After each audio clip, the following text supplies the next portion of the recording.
पछतावा। दिल छू देने वाली कहानी। एक मेहनती और ईमानदार नौजवान बहुत पैसे कमाना चाहता था, क्योंकि वह गरीब था और उसका सपना था कि वह मेहनत करके खूब पैसे कमाए और एक दिन अपने पैसे से एक कार खरीदे।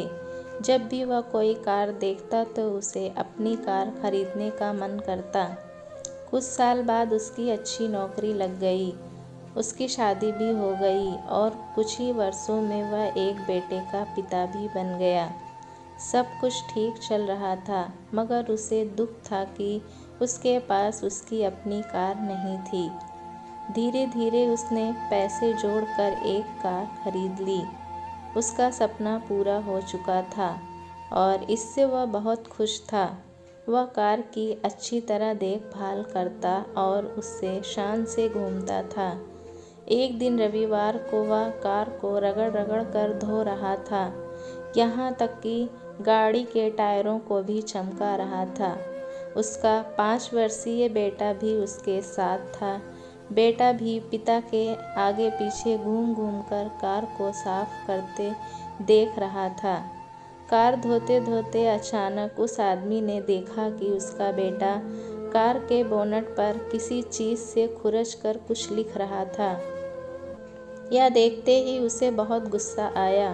वह अपने बेटे को पीटने लगा। उसने उसे इतनी ज़ोर से पीटा कि बेटे के हाथ की एक उंगली ही टूट गई।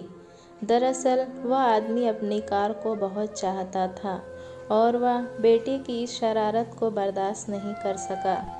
बाद में जब उसका गुस्सा कुछ कम हुआ तो उसने सोचा कि जाकर देखूं कि कार में कितनी खरोंच लगी है। कार के पास जाकर देखने पर उसके होश उड़ गए। उसे खुद पर बहुत गुस्सा आ रहा था। वह फूट फूट कर रोने लगा और बहुत पछता रहा था। कार पर उसके बेटे ने खुरच कर लिखा था, पापा आई लव यू। यह कहानी हमें ये सिखाती है कि किसी के बारे में कोई गलत राय रखने से पहले या गलत फैसला लेने से पहले हमें यह ज़रूरी सोच लेना चाहिए कि उस व्यक्ति ने वह काम किस नीयत से किया है। दोस्तों, कहानी कैसी लगी हमें कमेंट में ज़रूर बताएं। चैनल पे नए हैं तो एक लाइक और सब्सक्राइब करना ना भूलें।